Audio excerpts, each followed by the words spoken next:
You can do it.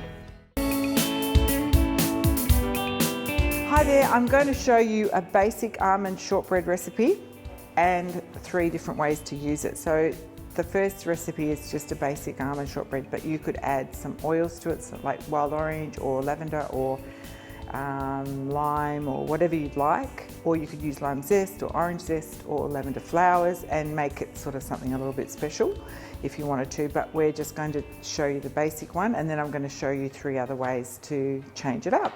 So first up, we've got some raw sugar here. I'm just going to mill that.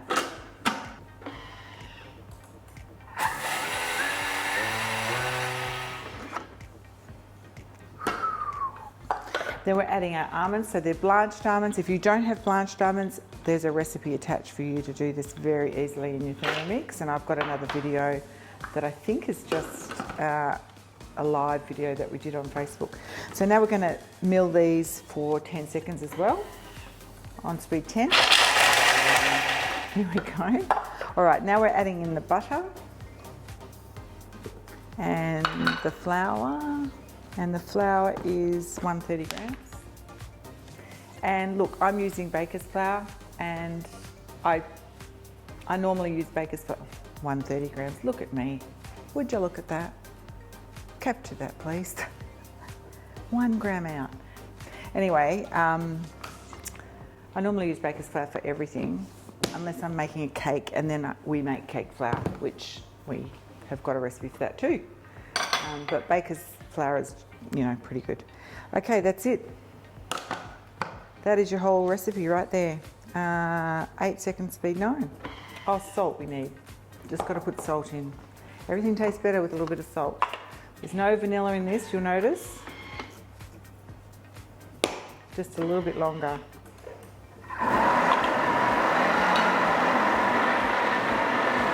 Okay, that's it.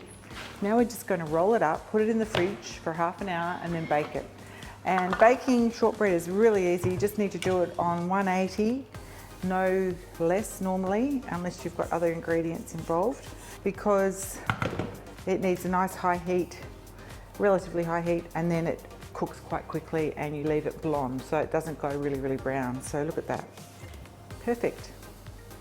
Just wrap this up and then we'll sort it out in a minute once it's been refrigerated.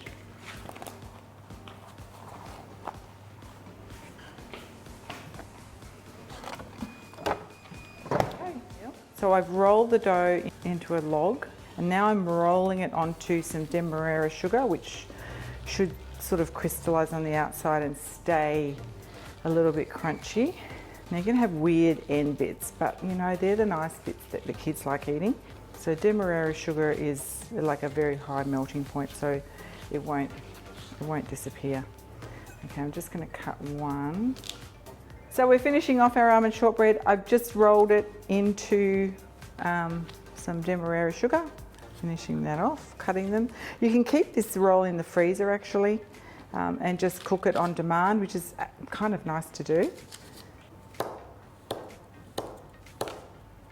Which I should probably have done today because we've got enough cookies to gift the entire neighbourhood for Christmas, I think. And they shouldn't spread too much, so you can put them quite close together. If you wanted to, you could use a press on these, like a cookie press, to make a, you know, a pattern or a message or something, but you need a bit more space on your tray.